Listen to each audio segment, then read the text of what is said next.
Bienvenue au podcast Santé Sport, le podcast où on discute avec des gens actifs, des professionnels de la santé et des intervenants du monde du sport. Notre invité pour cet épisode est l'entraîneur depuis qu'il a 19 ans, après avoir pratiqué la natation, le patinage artistique et le vélo de montagne. Depuis 2020, il se concentre sur les événements de triathlon demi-Ironman et se considère comme un athlète amateur professionnel. Lors de son premier demi-Ironman de la saison 2025, il a obtenu son laissez-passer pour les championnats du monde de cette discipline qui se tiendra à Marbella, en Espagne.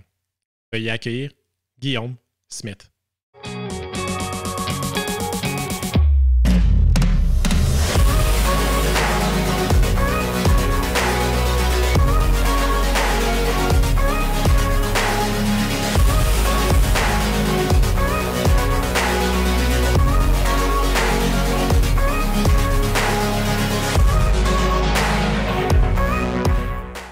Guillaume Smith, merci d'être là.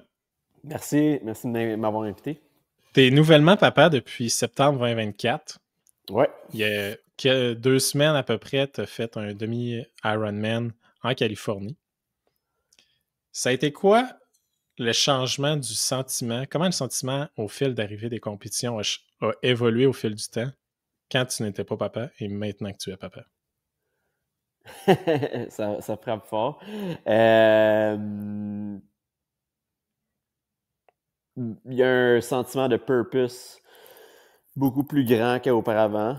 En plus de ne pas avoir eu la course que j'avais espérée, ou du moins selon les capacités que j'étais capable d'avoir.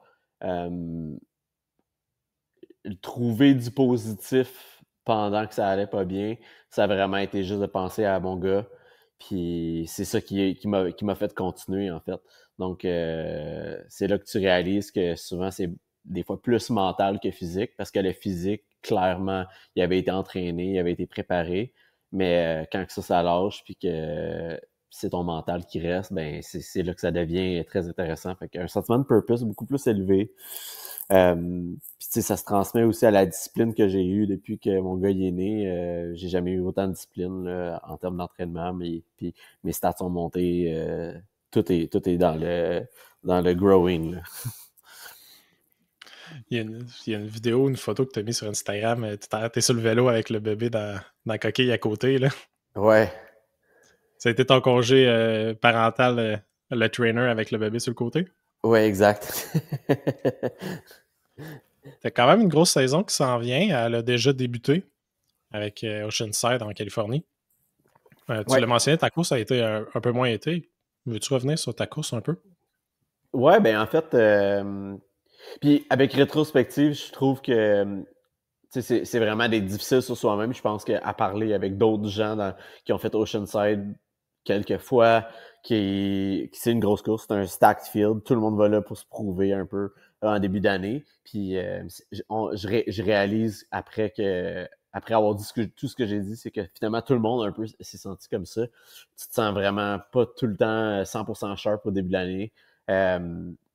Moi, peut-être encore moins, vu que j'ai pas autant eu l'occasion de rouler dehors. On a quand même eu un hiver rough. Je suis pas allé à l'extérieur durant l'hiver m'entraîner sur mon bike non plus. J'ai pas eu beaucoup de sessions extérieures au niveau de la course à pied. Fait que c'est tous des petits challenges qui ont fait en sorte que quand tu courses puis qu'il faut vraiment que tu gunnes puis que tu sois sharp, ben là, tu deviens un peu plus à la merci de ton environnement. Mais, tu sais, somme toute, c'est quand même une bonne performance. C'est quand même une de mes meilleures performances aussi. Juste pas au niveau de ce que je pense que je suis capable de faire cette année. Puis c'est le fun. Là, on a brisé la glace. Ça faisait des mois que j'avais pas fait un triathlon. Ça m'a permis aussi de réaliser que comme pour moi, faire un événement assez régulièrement, ça me garde sharp, ça me rappelle c'est quoi tous les défis que tu peux entretenir dans un événement, parce que un 73 ou même un full, il va tellement se passer de choses que ça sera jamais parfait comme tu veux. Puis je pense que j'avais oublié cet aspect-là. Mais c'est ça. Je sais pas si ça répond à ta question. Y a-tu quelque chose que... C'est sûr qu'au niveau de la préparation, ça a été un petit peu plus difficile. Comme tu dis, l'hiver, je sais pas pour vous autres, nous, on avait encore de la neige il y a 2 semaines. Là. Fait que c'était dur à aller rider dans ce temps-là puis aller courir dehors. Mais au niveau de Ouais, ta course, au lac Brome, il y a neigé aussi, là, c'est fou, là, je veux dire. Puis au lac Brome, ce qui est un peu malheureux, c'est que notre chaussée est vraiment... tu sais, on n'a pas de trottoir, là, donc quand tu cours sur le bord de la route, t'es sur le bord d'une grande route principale quand même, puis ça roule vite. Fait que dès qu'il neige, t'as pas vraiment de place pour courir, ou ça glisse, ou fait que là, tu vas dans la rue, puis des fois, c'est pas déneigé, les secteurs que tu peux courir. Donc, des fois, je me dis, à crime en ville, les gens, ils l'avaient peut-être un peu plus facile. C'est sûr que c'est pas tout le temps déneigé non plus en ville.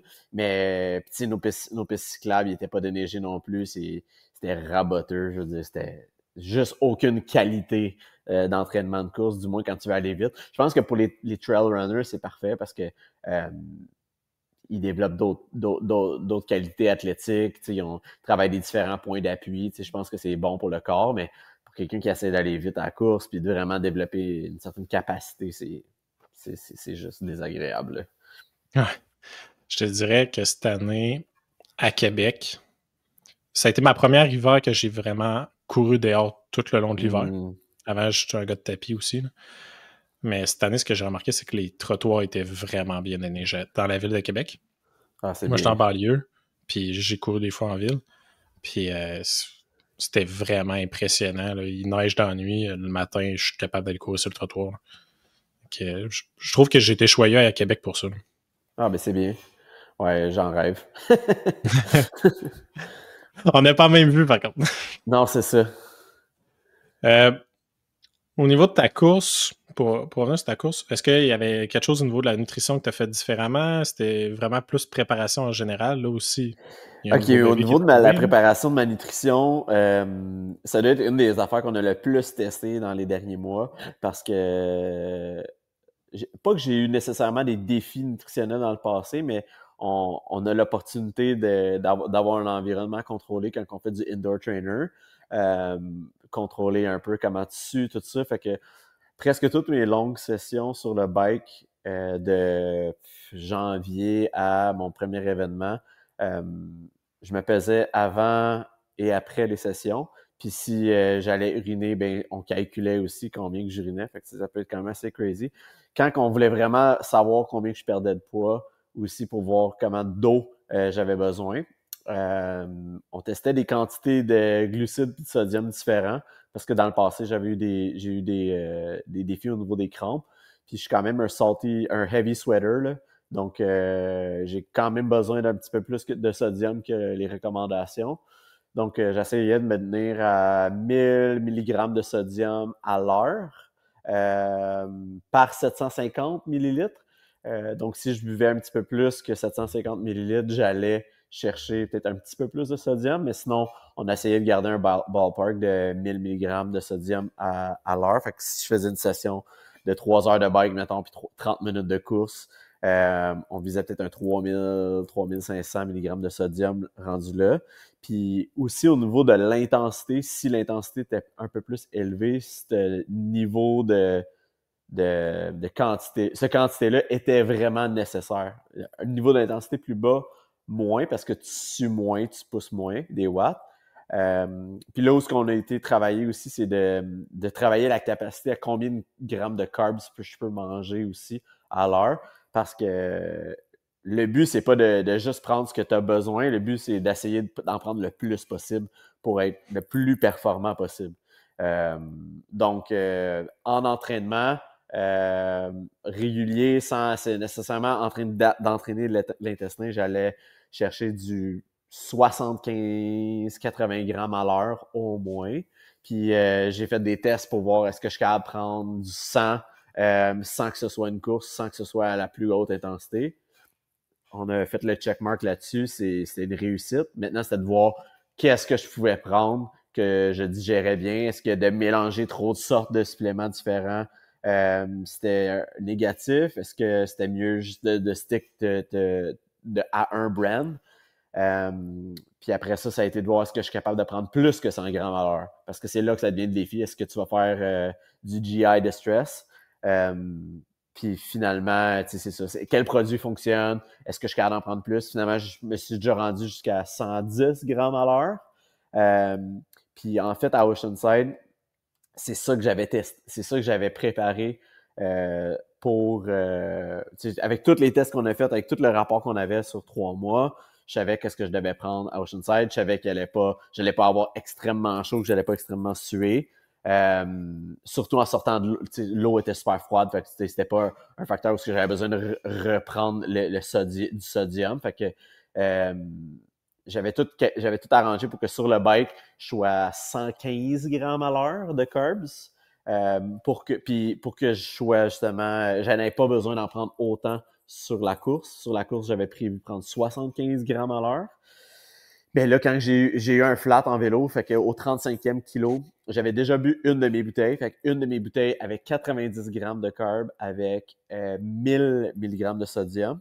Donc, j'avais tout déjà bu ça. Fait que j'avais déjà 90 grammes de prix. Il me restait 2 bouteilles. Donc, une bouteille sur le devant de mon bike qui est où est-ce que ma paille. Puis j'avais une autre bouteille dans mon cadre de vélo. Chacune de ces bouteilles-là, il y avait 750 millilitres. Puis chacune de ces bouteilles-là avait aussi 75-90 grammes de carb. Je me souviens plus quoi le calcul. Puis quand j'ai changé mon flat, j'ai tourné mon vélo à l'envers, mais le bouchon de ma bouteille du milieu était ouvert.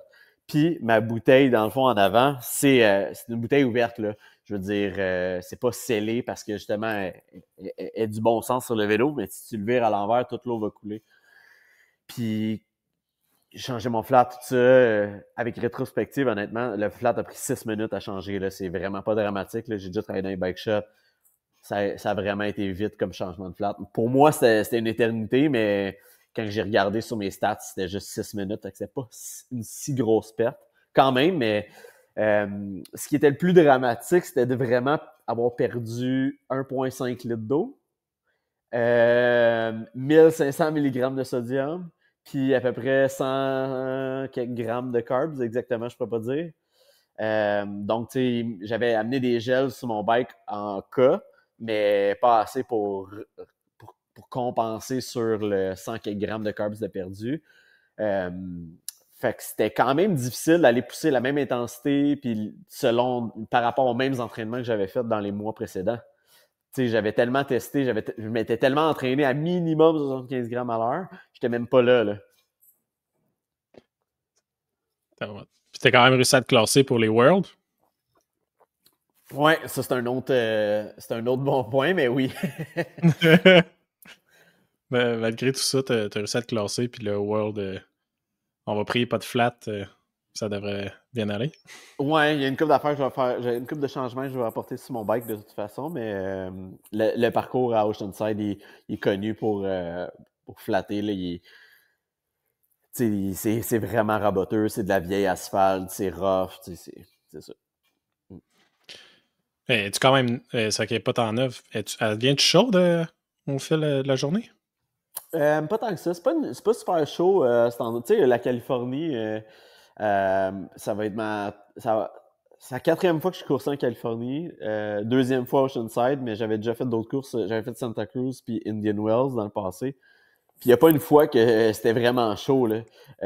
On s'imagine la Californie fait chaud, mais à chaque fois dans le temps de l'année que ces courses-là ont lieu, c'est tout le temps des périodes un peu plus froides. Puis tu sais, c'est des belles conditions, honnêtement. Là. Il a fait là, au plus chaud, je pense, 25 degrés dans la journée. Ce qui tape, c'est le soleil, là, évidemment, mais c'est vraiment pas des événements où ce qui fait super chaud. Là, fait que c'est quand même bon pour nous. Là. Le triathlon, le Ironman, c'est un triathlon. C'est quand même un sport qui est de plus en plus populaire, entre autres avec les Ironman là, qui sont arrivés au fin 90, début 2000, si je ne me trompe pas. Ouais, absolument. Puis ça a été quoi ton parcours sportif pour arriver dans le monde du triathlon? Moi, j'ai nagé quand j'étais jeune. Donc, vers 10-12 ans, là, j'ai commencé. J'ai compétitionné genre pré-junior, en fait. Je suis allé aux Jeux du Québec en natation. Surprenamment, ma pire nage, j'ai gagné une médaille au dos. Là, fait que c'est quand même un sport que j'ai été dedans. J'ai toujours nagé là, toute ma vie, là, depuis que je suis jeune, anyway. Puis après la natation est venue, tu sais, une écœur en titre, là. La natation, c'est vraiment connu pour être un sport axé sur le volume, puis la fréquence, puis la constance d'entraînement. Tu sais, j'étais 7 jours sur 7 dans l'eau, 2 jours semaine, matin et soir, la semaine. Puis là, ça fait de semaine. Fait que, tu sais, t'es tout le temps dans l'eau. Puis les progrès en natation quand t'es jeune, c'est vraiment... Tu sais, un moment donné, tu sais, quand tu commences, tu montes vite, puis après ça, tu plateaux, puis chaque une seconde, ça peut prendre un an, tu sais, à aller chercher. Tu sais, c'est vraiment pas un sport où que tu vois rapidement le progrès. Puis que je pense que quand j'étais jeune, c'est ça qui m'a fait abandonner. Toutes ces heures-là, plus tu n'as pas vraiment de vie sociale, puis tout ça. Bref, ça pour dire que j'ai embarqué dans le vélo de montagne. J'ai commencé à faire de la course de downhill assez rapidement. Euh, j'ai coursé cadet, junior, senior élite, puis c'est là que j'ai arrêté. J'ai arrêté 22 ans. Fait que, tu sais, j'ai coursé de 14 à 22 ans en vélo de montagne. Puis après ça, je me suis vraiment concentré sur ma carrière de coaching. Puis à travers ma carrière de coaching, j'ai commencé à faire du CrossFit par intérêt, de me dépasser puis de faire quelque chose que je pouvais faire dans mon même environnement que dans lequel je travaillais. Parce que j'étais juste tout le temps dans le gym du matin au soir. Euh, C'était des blocs le matin, blocs le midi, blocs le soir, un peu comme en restauration, là. Fait que c'est ça, être un coach, un peu comme être serveur, c'est que tu vis l'horaire des gens quand ils sont disponibles puis quand ils ont besoin de toi. Fait que cours de groupe, entraînement privé, programme d'entraînement. Euh, Puis tu sais, j'ai recommencé à faire du vélo de montagne à un moment donné sans nécessairement vouloir compétitionner. Puis un moment donné, j'avais besoin de vraiment trouver quelque chose qui faisait que je pouvais me dépasser puis peut-être travailler une faiblesse. Donc, je commençais à courir, puis pour vrai, la course a tout le temps été un gros défi pour moi. Ça l'est encore un peu, là, tu sais, c'est encore mon weakest link des 3 sports du triathlon. Mais je trouvais ça attrayant de quand même pas tout le temps être obligé de juste courir dans l'entraînement. Donc, c'était comme la course, c'était ma faiblesse, il fallait que je travaille, il fallait que je l'entraîne, mais je pouvais quand même avoir du fun en allant nager puis en allant biker. Euh, Puis d'ailleurs, je pense que le monde qui commence à faire du triathlon, euh, des fois, ça vient beaucoup des coureurs qui commencent à faire du triathlon ou des cyclistes qui commencent à faire du triathlon. C'est rare que c'est des nageurs qui commencent à faire du triathlon. Il y en a, mais c'est rare. Mais je pense que ce qui est important à se souvenir, c'est qu'il faut vraiment que tu aimes rouler un bike. Faut que tu aimes faire des sorties longues. Faut que tu aimes avoir mal quand tu fais du bike parce que si tu veux faire du triathlon parce que tu aimes faire la course, c'est pas nécessairement une bonne idée. Parce que le sport a beaucoup de. Le bike a le plus gros impact sur tout le reste. Faut être bon dans tout, évidemment, mais faut, faut apprendre à aimer le vélo ou déjà aimer à faire du vélo. Euh, Bref, fait que c'est ça. J'ai fait mon premier triathlon sprint, genre 2018, vraiment par le plus amateur possible. Puis j'ai appris de là, j'en ai fait un peu à travers les années. Puis quand que ma carrière est devenue où j'étais à un point où je pouvais vraiment me permettre à investir plus mon temps dans le sport, comme je voulais le faire, ben c'est là que j'ai vraiment commencé à investir presque toutes mes heures que je pouvais pour m'entraîner, pour essayer d'aller chercher le plus haut niveau, là, en fait. Tu as mentionné que tu as compétitionné au niveau de la natation et du vélo de montagne, quand même à un bon niveau. Est-ce que ta séparation de la compétition a été facile? Est-ce que ça a été ton choix? Est-ce que ça a été un peu plus forcé? Ça a été un peu plus forcé. Le vélo de montagne, j'ai arrêté à faute de budget, en fait, là.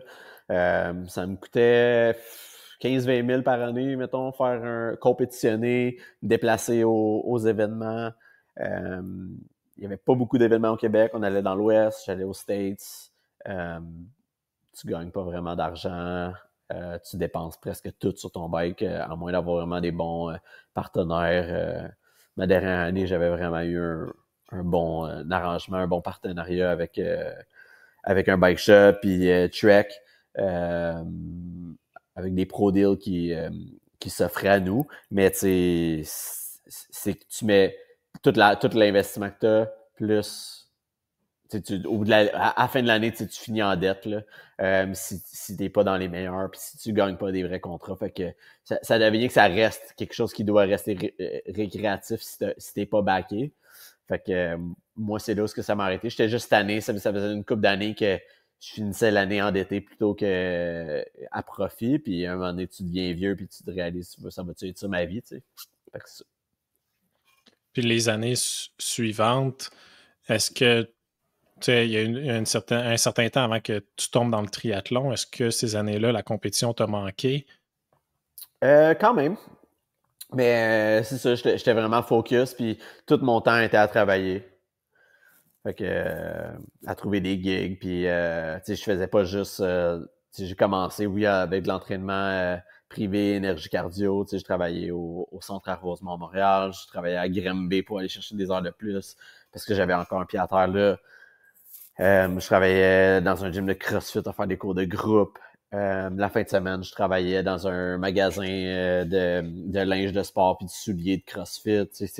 J'ai fait vraiment un mix de tout ça. Je travaillais sur l'événementiel Color Run puis Tough Mudder quand il y avait des événements un peu partout.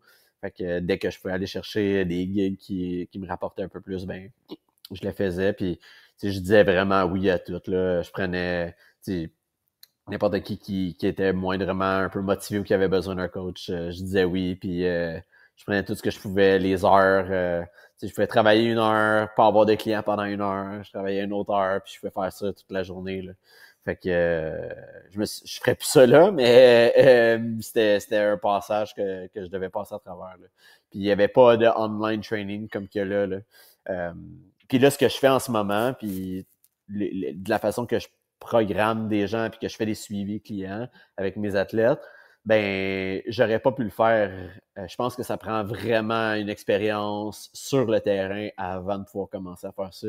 Ça prend des interactions sociales one-on-one pour voir qu'est-ce qui se passe, pour après ça avoir le knowledge de pouvoir le ramener en ligne.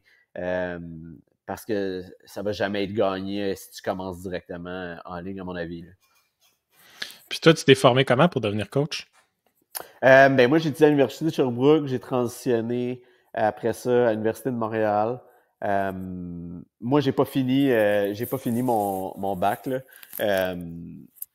Honnêtement, à défaut d'avoir de tellement travaillé avec du monde, je savais que soit que je prenais plus de clients ou que je continuais mon parcours académique, en fait, pour finalement revenir à la même place que j'étais déjà.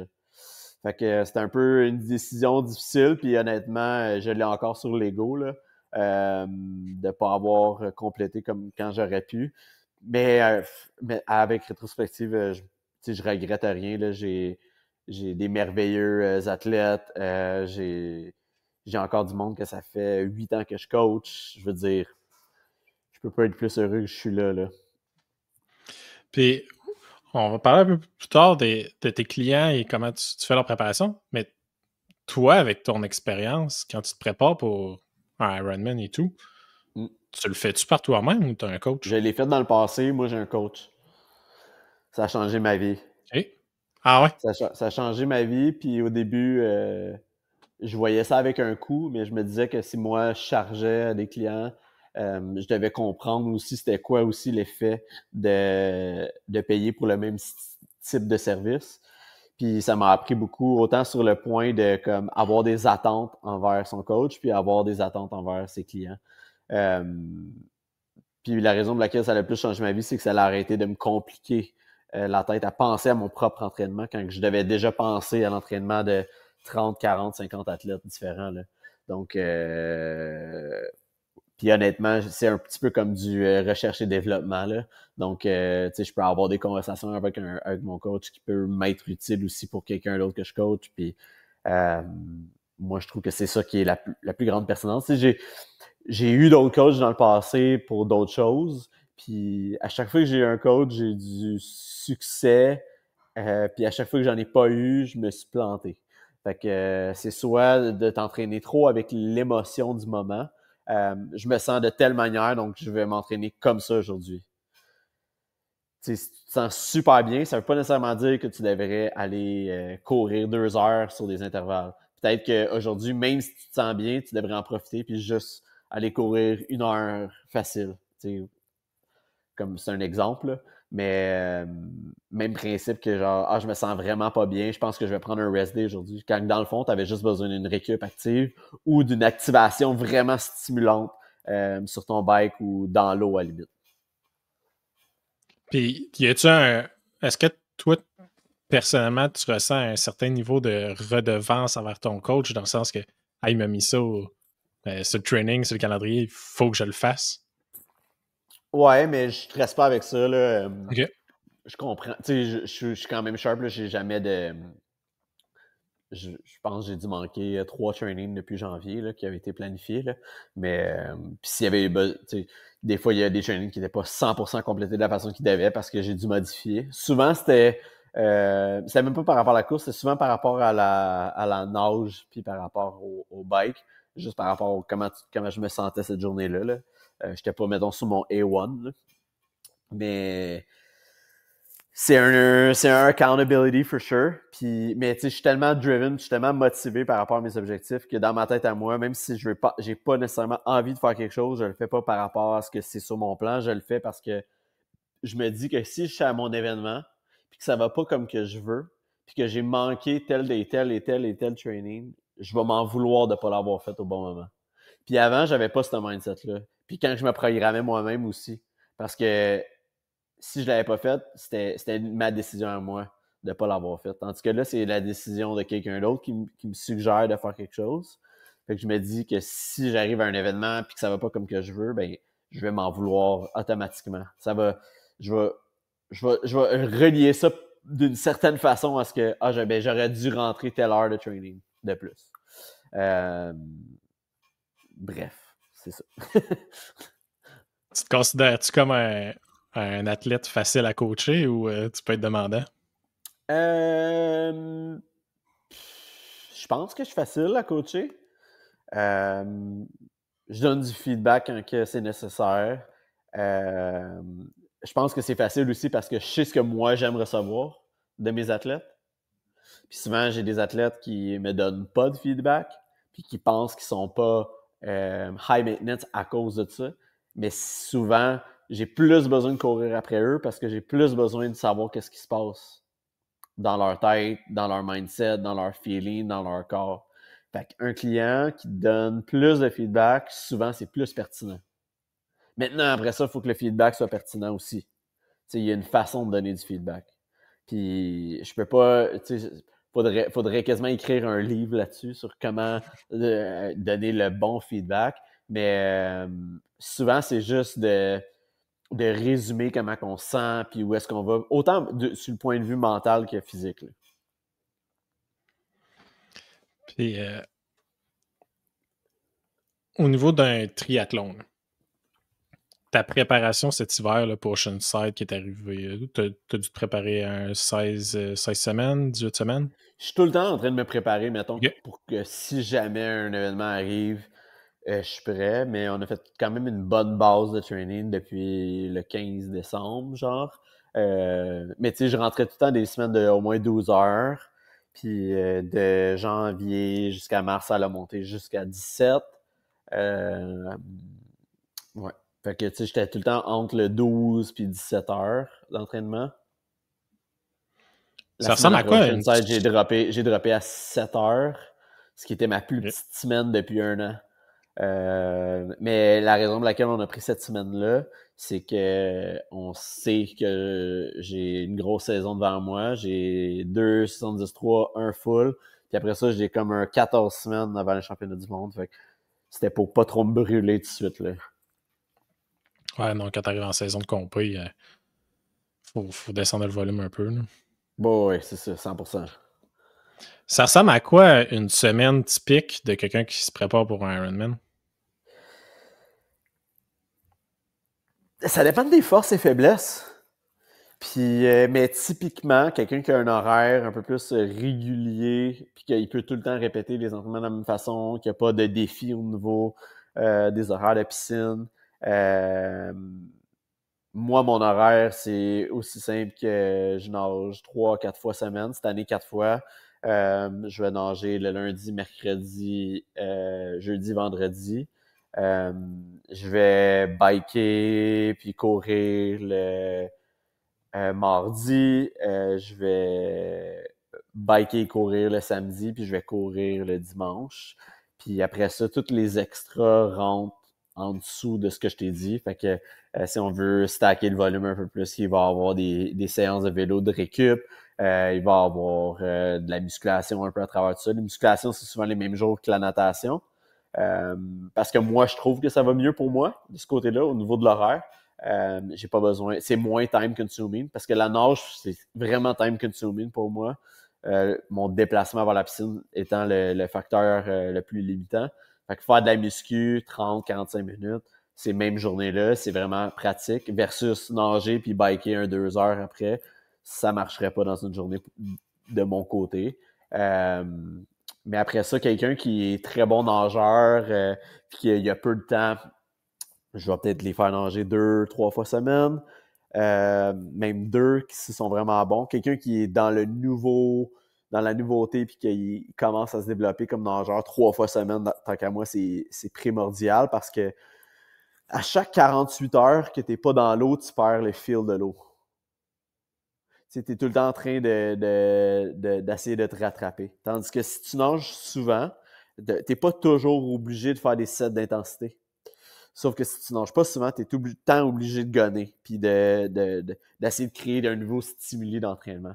Tu sais, un coureur ne courrait pas juste 2-3 fois semaine parce que ça y prend de l'impact, ça y prend des variations dans son style d'entraînement, ça y prend des séances tempo, ça y prend des longues courses, ça y prend des séances de sprint, ça y prend des séances de récup. Fait que si tu regardes ça sur un plan sur le côté de la course, mais la nage, ça doit être la même chose. Je pense que j'ai divulgué un peu de la question initiale, là, mais en gros, de mon côté, je sais que un horaire comme ça fonctionne super bien pour moi, là, de nager la semaine, puis longue ride le samedi avec un run off the bike, avec une longue course le dimanche. Quand même assez classique, mais vois-tu, en fin de semaine, c'est assez exceptionnel, mais j'ai une longue ride, mais j'ai tellement de longue ride que j'ai pas de course après. Mais dimanche, j'ai vraiment de longues courses. Donc, ça, c'est vraiment mon build-up pour mon full en juillet. On essaie d'intégrer des fins de semaine de même aussi qui sont un peu plus spécifiques sur vraiment le long. Puis dans le fond, ma préparation, comment ça a l'air en ce moment, parce que là, je continue à me préparer pour des 110-3, mais aussi pour un full. Puis tout ça, ça s'en vient tac, tac, tac, tac, tac, tout après. En mi-semaine, ça va être plus mon vélo puis ma course va être vraiment plus towards le 70-3, les filières énergétiques pour ça. Puis mes rides et courses de fin de semaine vont être plus vers le full. Donc, je m'entraîne pour les deux, mais comme ça se sépare dans la semaine de cette façon-là. 73, c'est quoi les distances?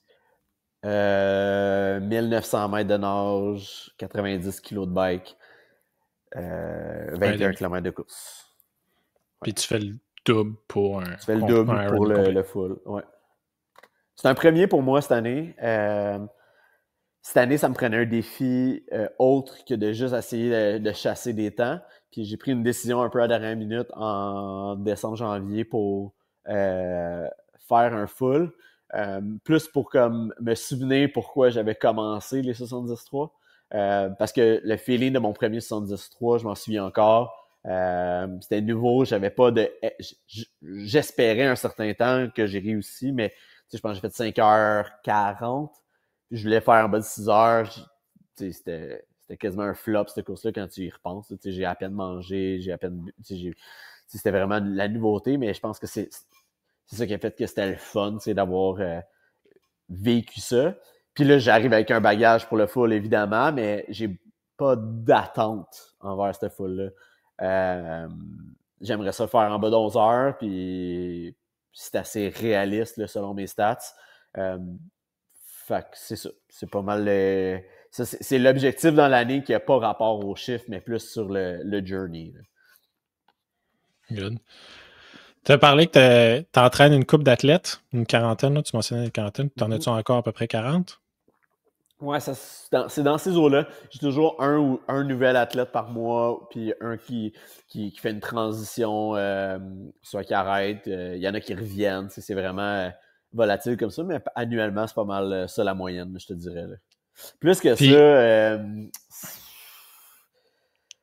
j'aime pas plus que ça, puis c'est pour ça que je limite vraiment mon roster, parce que plus que ça, je donne pas l'attention que je voudrais, puis je prends pas autant de temps sur les planifs à tout le monde. Donc, tu sais, je me limite à ça, puis c'est vrai, ça me permet aussi de garder mon rythme d'entraînement, parce que évidemment, je pourrais travailler plus, je pourrais avoir plus d'athlètes si je m'entraînais pas autant, mais j'ai deux objectifs. Puis mon objectif, c'est de bâtir ma business d'une certaine façon de coaching, mais de la limiter puis de garder ça exclusif. Puis de l'autre côté, c'est mon objectif en tant qu'athlète. Donc, je peux développer les deux en même temps de cette façon-là, de la façon dont je divise mon temps. Là. sur ton site web, tu as des plans qu'on pourrait dire génériques. Là. Tu peux acheter un plan d'un demi-marathon, winter prep. Je pense que tu en as un marathon qui s'en vient éventuellement. Mm-hmm. C'est quoi la différence entre ces plans-là qu'on pourrait appeler un peu plus génériques puis le coaching one-on-one que tu offres avec tes clients? Ben, moi, quand je fais du one-on-one, c'est pas du one-on-one. Il y a beaucoup d'online coachs qui disent qu'ils font du one-on-one, mais en fait, c'est qu'ils prennent des programmes génériques, puis ils donnent du feedback aux clients, puis ils modifient les sessions qui sont génériques sur la planif. Moi, je fais du hebdomadaire, fait que je planifie à la semaine. OK? Donc, j'évalue la semaine, puis la semaine d'après est, est directement liée aux résultats de la semaine précédente. Donc, ça permet de diminuer les risques de blessures, d'optimiser le temps que tu as, puis de build up sur les semaines précédentes. Ça sert à rien d'essayer de créer un plan parfait sur 3 mois ou même sur un mois quand on ne sait pas si quelqu'un va se blesser, si quelqu'un va être malade, s'il arrive quelque chose dans sa vie. Si finalement il y a des performances de fou, s'il y a des activités extra aussi, parce que ça arrive. Il y a le monde que j'entraîne, c'est tout du monde occupé. Là, je veux dire, la vie arrive et tout ça. Donc, c'est ça. C'est même je me rends des fois à 2 semaines de planif. Puis souvent, quand je fais du 2 semaines, je me retrouve dans une situation où je modifie beaucoup la deuxième semaine quand on est rendu là dans la planif.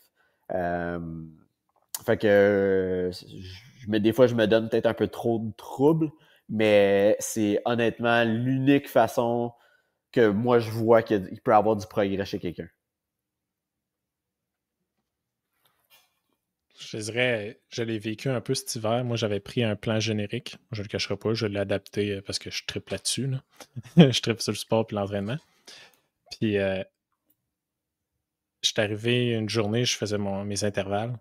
Puis, tu as souvent un range de temps là, au niveau d'intervalle. Ouais. J'étais à 4,20. J'étais comme, c'est facile. Là. OK, je reste-tu encore à 4,20 pour les 4-5 prochaines semaines? Ou j'essaie de faire un bloc plus rapide dans mes intervalles, puis la semaine d'après, je verrai. Ouais. J'ai eu ce questionnement-là souvent. Là, Ouais, mais aussi, tu sais, honnêtement, par expérience, tu sais, les programmes génériques que je vends sont là, puis sont accessibles, tu sais, ils sont pas chers, puis si quelqu'un si quelqu'un a le budget, là, ça vaut toujours la peine d'avoir une planification. Souvent, c'est de se commit à quelque chose. C'est ça qui est le plus difficile. Mais quand tu te commits à une planification, puis avec un coach qui te suit, ben, tu vas avoir tes vérités en avant de toi là, de qu'est-ce qui fonctionne, qu'est-ce qu'il faut que tu fasses. Donc, il y en a qui veulent savoir ça, puis il y en a qui ont de la misère à accepter le feedback. Puis souvent, il y a des gens qui ont de la misère à accepter le feedback, à accepter qu'ils doivent s'entraîner avec une certaine horaire, puis avec pas de faux mots. Puis faire plein de 6 a.m. Run Club pour puis essayer d'intégrer ça, puis les courses sociales avec du monde, tout ça, puis c'est correct de le faire, Mais si tu veux progresser, puis si tu veux faire des PR à un demi-marathon, un marathon, un 73, ben la structure devient vraiment importante. Puis quand je regarde des poèmes génériques, même ceux que j'écris, souvent j'ai 2-3 personnes en tête quand je les fais. Puis j'essaie de créer le plus gros range possible pour justement que ça convienne à plus de monde possible. Mais la seconde que tu as un facteur externe qui rentre en ligne de compte, le plan ne marche plus. Puis c'est pour ça que c'est aussi complexe suivre quelqu'un en one-on-one parce que tu prends son historique de développement athlétique, tous les sports qu'il a fait dans sa vie auparavant, les blessures, les réussites. Tu sais, c'est toutes des choses-là. Est-ce qu'il y a eu une pause dans la progression de son entraînement? Où est-ce qu'il se voit dans 5 ans en termes athlétiquement? Est-ce qu'il y a des gros défis? Tu sais, c'est tout ça qu'on peut build up. Quelqu'un qui veut faire, mettons, un ultra de 100 kilos, mais qui a commencé à 25, ben peut-être qu'on va se dire, on va planifier ça sur dans 4 ans, puis finalement, à travers l'année, on va commencer à simuler de plus en plus de volume, mais pas tout le temps, parce que c'est pas ça le focus de l'année. C'est dans 4 ans, mais on commence progressivement à développer ça. Puis, tu mentionnais que tu planifies pas mal à la semaine. Là, tu viens de parler d'une planif sur 4 ans. Mettons qu'on a notre première rencontre ensemble. Oui, tu évalues le passé. As-tu une planification annuelle en tête malgré que tu planifies à chaque semaine? Ah, absolument. Là, je veux dire, je sais qu'avant un événement, on va faire un certain nombre de semaines avec vraiment des semaines plus sharpening, là, que j'appelle. Ces semaines-là sont vraiment plus spécifiques pour l'événement. Puis tout ce qu'il y a avant, c'est du building. Je vais aussi planifier les semaines de deload. Fait que ça, c'est juste important dans le processus. Fait que dépendant du nombre de semaines qu'on a aussi avant un événement. Puis s'il y a plusieurs événements dans l'année, ben c'est aussi important de planifier c'est quand que les semaines vont être plus grosses, puis c'est quand que les semaines ils vont être un peu plus en deload. Fait que tout ça, c'est prévu d'avance, mais les sessions en particulier, les sessions spécifiques, ça, c'est pas écrit, parce que ça peut évoluer. Quand tu as plusieurs compétitions comme toi cet été, est-ce qu'il y a des compétitions que tu le sais que tu t'en vas pas là pour faire un PB?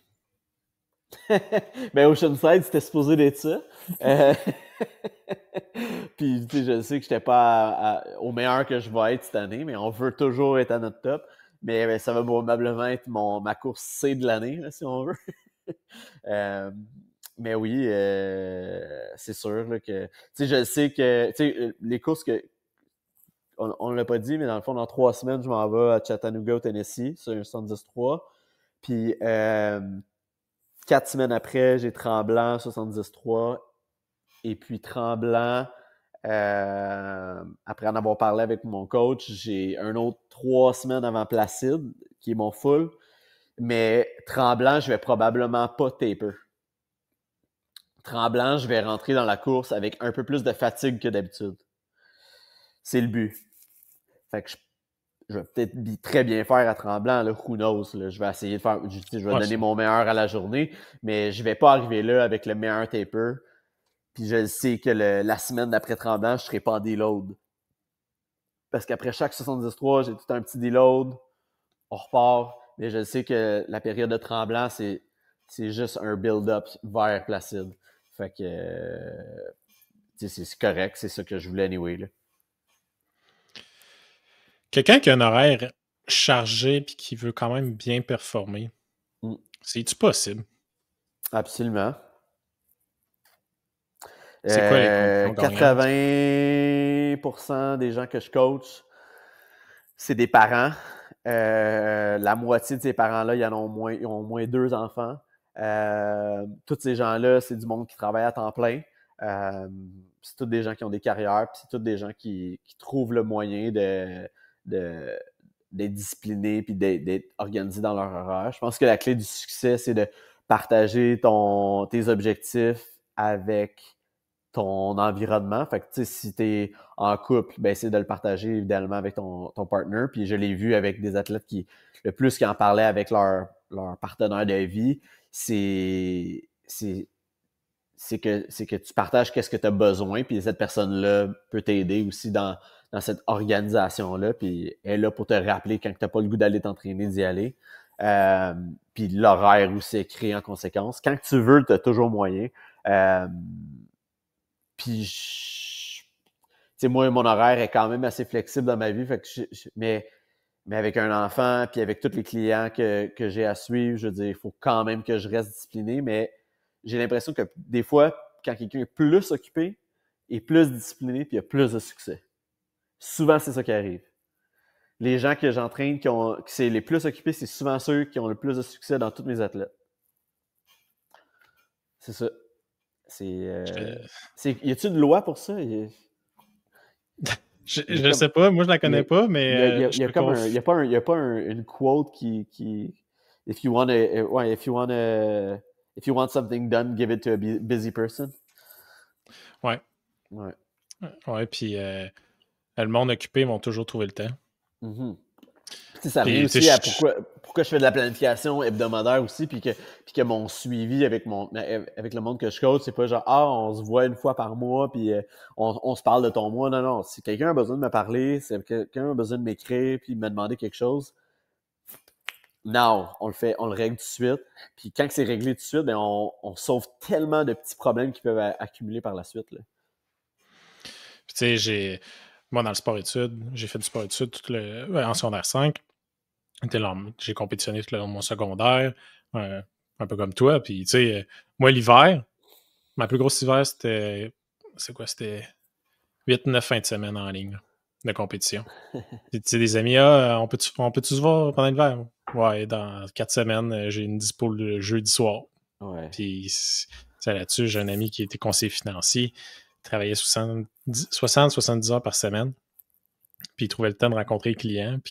Puis des fois, il rencontrait du monde qui était à l'université, qui avait 3 cours, avec une job à temps partiel de 15 heures. Puis c'est comme, ben, j'ai pas le temps. Ouais. OK. Mais comme, c'est pas un système de jugement, c'est juste quelqu'un qui est vraiment occupé dans pas son agenda. Il la connaît, puis il la suit, puis il sait c'est quand il est dispo. Ouais. Puis il fait la place pour ce qu'il a besoin de faire à ce moment-là. Moi, je te cacherai pas que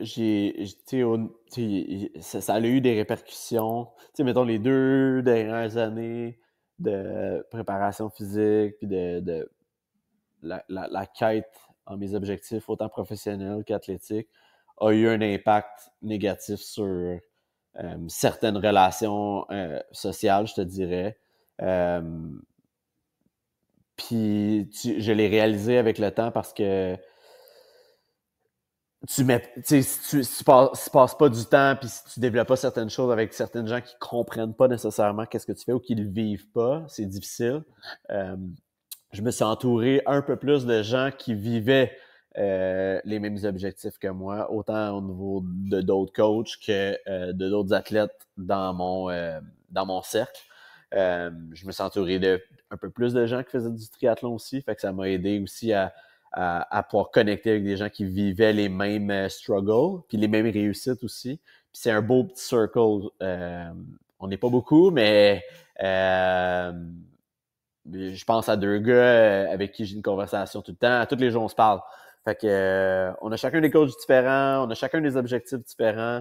Les 2 gars sont meilleurs que moi. On a chacun nos forces aussi, mais c'est bon d'avoir un safe space. Puis même si on est en compétition, parce qu'on va être à Marbella au championnat du monde ensemble, ça va quand même être... j'ai comme le feeling qu'on peut se dire un peu n'importe quoi. On se dit toutes nos stats, on s'en fout. Mais avec d'autres mondes, c'est différent, mais j'ai trouvé mon safe space avec ce monde-là. Puis d'autres gens qui pratiquent pas le même sport, qui n'ont pas les mêmes objectifs, c'est différent. C'est sûr que c'est plus difficile de connecter avec eux parce que ils sont pas là-dedans non plus. Mais j'ai appris à devoir prioriser certaines choses. Puis autant que je suis discipliné avec mes planifications chaque semaine, puis mon entraînement chaque semaine, il y a tellement de choses que je fais pas puis qui sont pas bonnes puis que je suis lazy. Là. Tu peux pas être discipliné puis bon en tout, c'est ça que je me suis rendu compte. Mais c'est de laisser aller ça qui fait en sorte que ça va pas t'overwhelm non plus. Là. Je suis pas fort sur le ménage. Mon char, il est pas tout le temps propre à l'intérieur. Tu sais. Il va y avoir beaucoup de gel, des restants de gel, des pleurs de bananes. Je veux dire, comme c'est ça. Ça, c'est le côté où ce que je délaisse, mais c'est d'accepter ça, je pense. Puis moi, depuis septembre, l'année 2024, que j'étais allé tout seul dans un club de course. Je me suis dit, fuck it, là. Si je vais attendre quelqu'un pour y aller, jamais je vais voir quelqu'un. Fait que j'étais allé, puis depuis ce temps-là, tu sais, j'ai tellement agrandi mon réseau de sportifs. Mm. C'est incroyable. Tout le monde aime bouger, tout le monde aime bien manger. Mm. Et puis on a à peu près on a un gap d'âge de 23-32, là, ish, là. Mm. Fait que c'est vraiment le fun pour ça, là. S'entourer de personnes qui partagent les mêmes passions, les mêmes objectifs que soi, là. Moi, quand j'ai fait mon C'est comme premier tu dis. training camp en Arizona avec mon coach puis son squad, j'étais le plus nouveau athlète de la gang. Puis c'est ça qui m'a donné le goût d'arrêter de boire en janvier l'an passé. Parce que je me suis rendu compte que personne buvait, tout le monde avait vraiment une belle éthique en termes de récupération puis d'optimiser tout ce qu'il avait fait durant le training camp. Puis je me rendais compte que c'était pas ça mon environnement. Puis ça a vraiment fait un switch dans ma tête, là. Si tu veux qu'on en parle un peu de ça, là. Ouais, sure. Euh, au niveau de l'addiction, t'avais une addiction d'alcool. Est-ce que tu as toujours eu une personnalité un petit peu plus addictif Of course. dans la vie? 100%. Ça paraît déjà avec ce que je fais en ce moment, là. Je suis obsédé. Dans le sens que, tu sais, je veux dire, pas de vie ou de mort, mais je suis assez obsessif avec les choses que je commence. Il y a un hamster tout le temps dans la tête, là.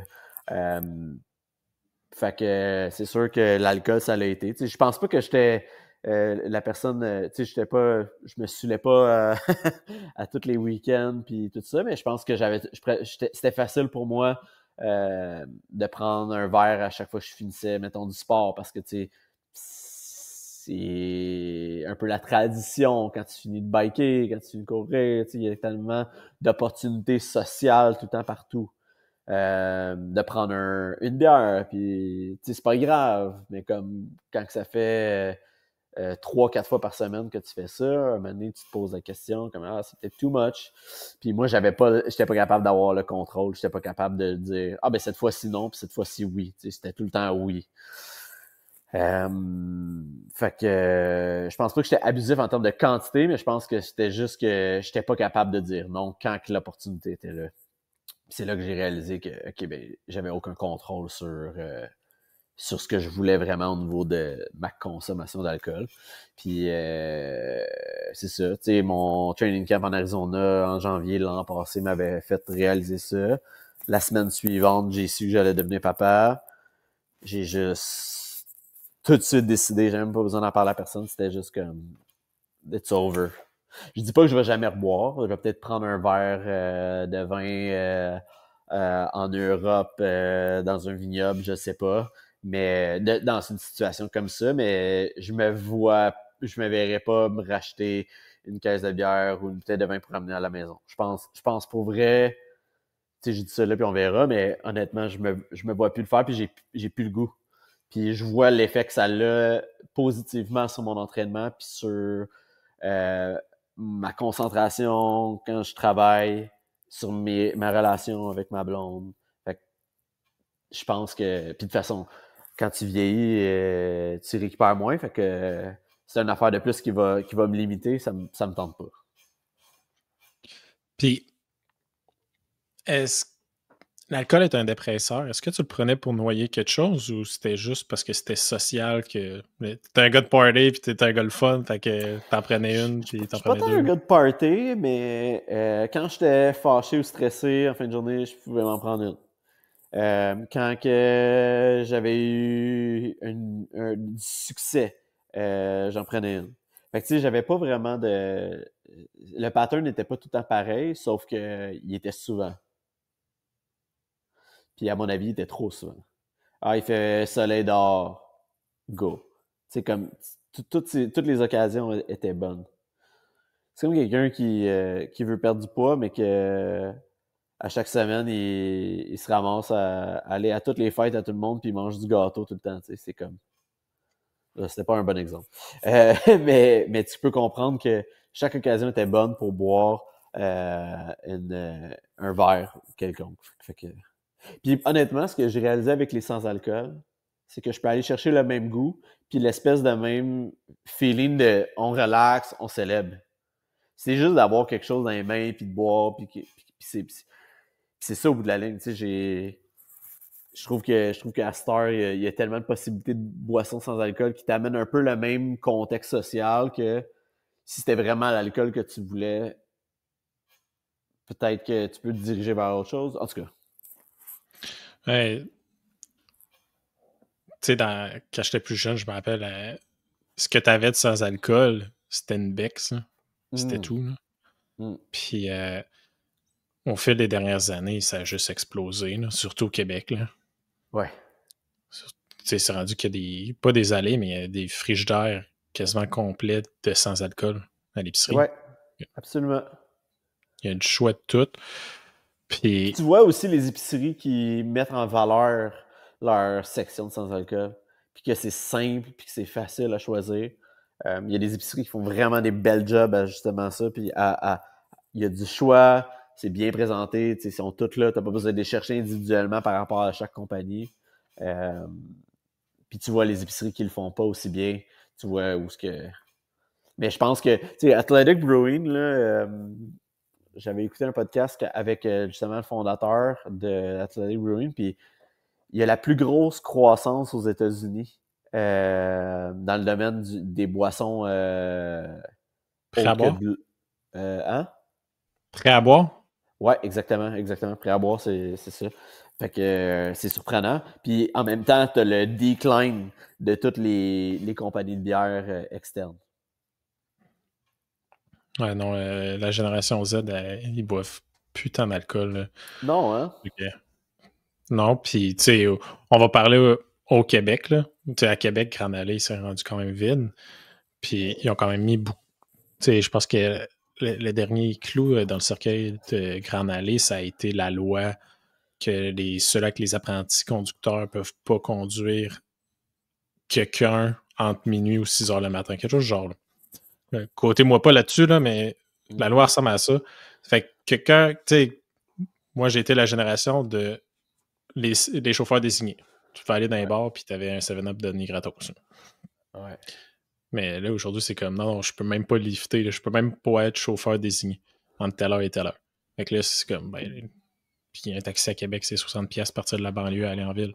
Fait que ça se fait pas, là. L'aller, là. Pas l'aller-retour, l'aller. Ouais. Mais non, l'alcool, il y a quand même beaucoup d'athlètes. Tu sais, on pense à Carey Price, là, récemment. Au niveau des dernières années aussi, dans NLH, il y a un ou deux autres gars qui se sont mis, qui sont allés chercher le programme d'aide. Fait que, tu sais, le monde de la compétition, faut en manger. Ouais. Fait que tu peux avoir une petite tendance addictive parce que tu fais de quoi pendant des heures à chaque jour et à chaque semaine. Ouais. Fait que c'est sûr que si tu es addict au sport, ben, tu peux avoir une certaine personnalité qui pourrait devenir addict à autre chose. Puis ça peut être l'alcool, ça peut être. Il y en a que c'est des médicaments, il y en a que c'est de la bouffe. Ouais. On sait pas. Là. Et moi, j'ai vu aussi que qui me supportait le plus là-dedans de manière sans le dire, hey, je te supporte, tu sais. Aller chez quelqu'un, puis hey, je t'ai acheté des bières sans alcool. Ça, pour moi, c'est comme ah, fait que tu y as pensé, tu sais, c'est nice. Tu sais, c'est vraiment une attention particulière que j'ai pas besoin de moi penser à amener mes bières sans alcool parce que je me dis que toi, tu vas pas en acheter, tu sais. Puis là, ça fait 1 an. Tu t'es jamais mieux senti Ouais, depuis que pour vrai, c'est capoté. Je partage ça je partage ça à tout le monde que je peux puis qui sont intéressés à se diriger vers là. Puis tu sais, ça n'a pas besoin d'être complètement arrêté tout le temps, mais comme tu te sens tellement mieux, tu as tellement de bénéfices. Je veux dire, je suis je vais promouvoir le road to the non-alcoholic, for sure. Ta blonde, elle participe-tu? Ouais. Ouais. Mm. C'est quand tu en as parlé, elle dit je vais embarquer avec toi ou Elle était enceinte, fait que c'était facile au début. Puis honnêtement, elle a même pas le goût en ce moment, fait que tu sais, c'est égal à moi là en fait là. Mm. Puis notre entourage aussi là, je veux dire le monde avec qui je m'entraîne des fois, puis le monde que je fréquente, j'ai plein d'amis là qui ont même principe, ils ont arrêté aussi. Ou s'ils boivent, c'est genre c'est rendu un verre par mois mettons. Fait que tu sais c'est vraiment je pense que j'ai peut-être un peu créé cette mini-influence-là. En tout cas, j'aime penser que j'ai peut-être créé une petite influence vers ces gens-là. Peut-être pas non plus. Peut-être que c'est leur subconscient qui se sont dit « Ah ben, on va essayer de faire des changements aussi. » Quelqu'un qui peut être gêné de dire hey, je veux pas être le seul qui arrive avec le sans-alcool puis que ça en prend juste un de la gang qui est comme moi je m'en fous ce que le monde va passer. Moi j'en prends peu. Ah ben. OK, moi aussi je suis pas obligé d'amener de l'alcool. Exact. J'aimerais qu'on revienne sur l'entraînement un peu avant de conclure. Quelqu'un qui a un horaire vraiment chargé dans tes clients, est-ce qu'ils ont besoin de faire autant de volume pour être capable de s'améliorer et d'avoir la performance? Ça dépend du sport.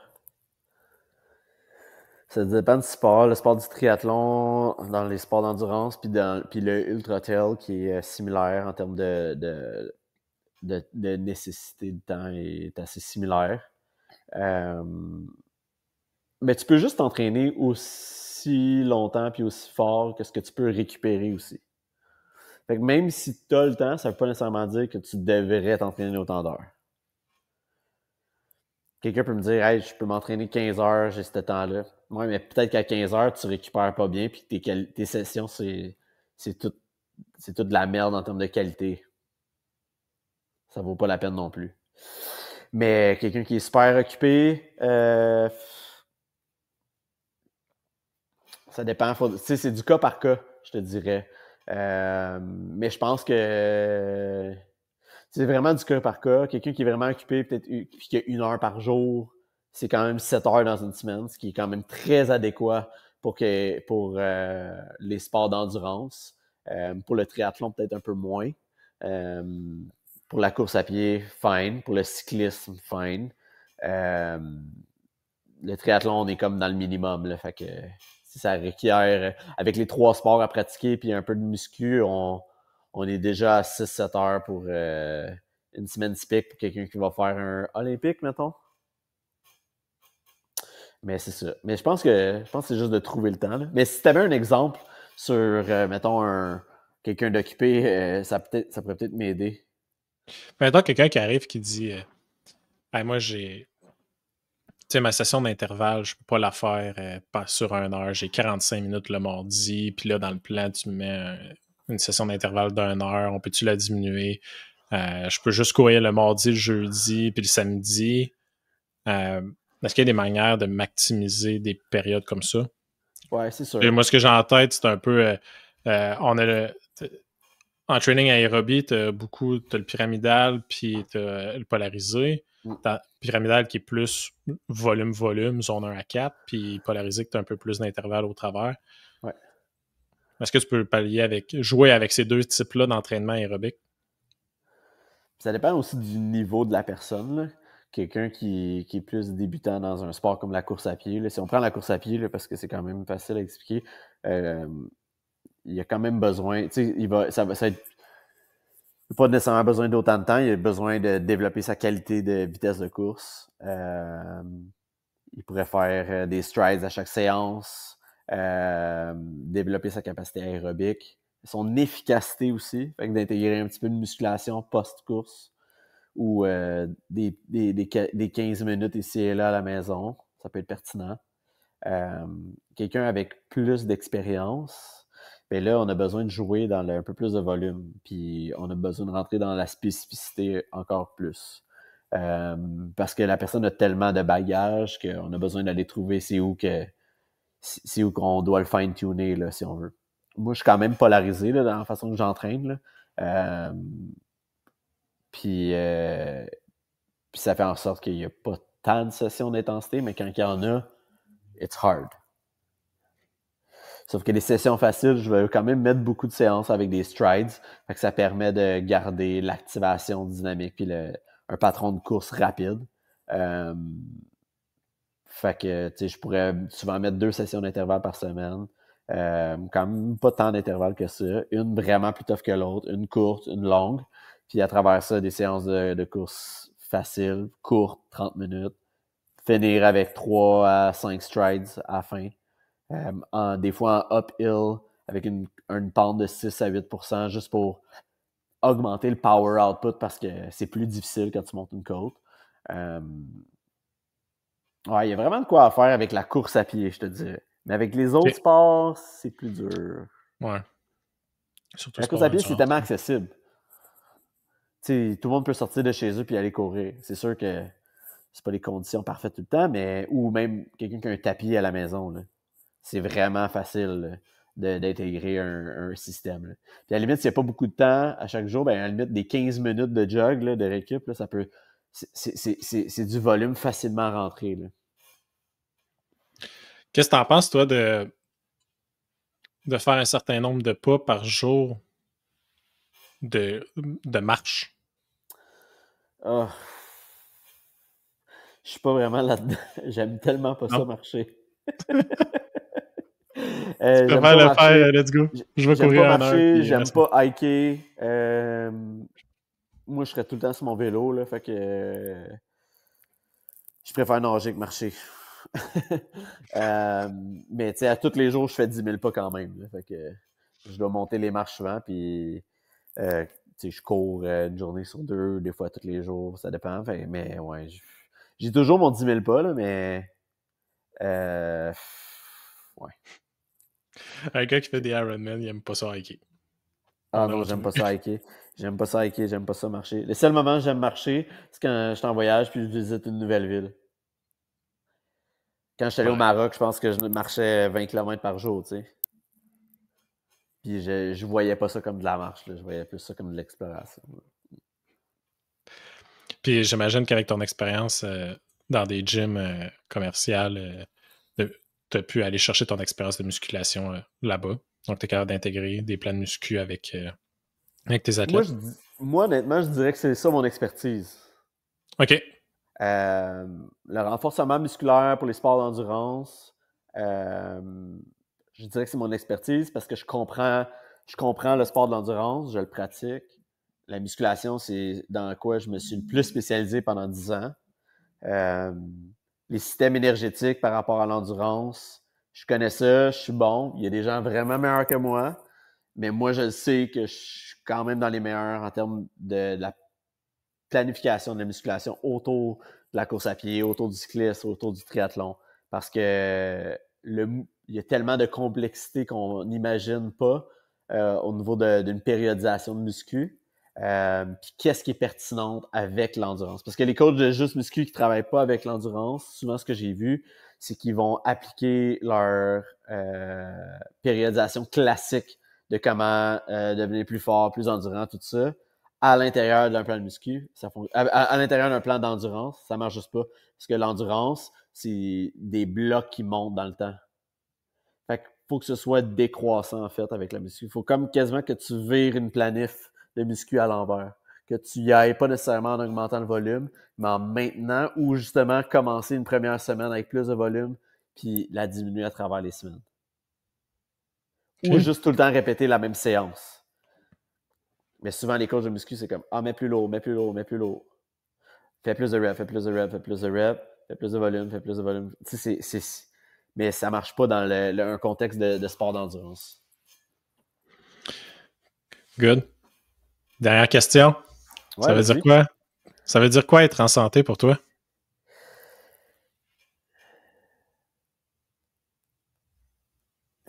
Attends un peu.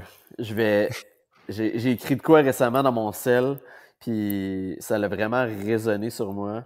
En fait, je l'ai mis sur mon site web parce que ça fait longtemps que que j'essayais de trouver mon why un peu, puis je refaisais mon site web. Puis j'ai toujours eu de la misère un peu avec ma mission, puis avec mes valeurs un peu. Tu sais, je les avais dans la tête, mais j'ai de la misère à les mettre en mots. Puis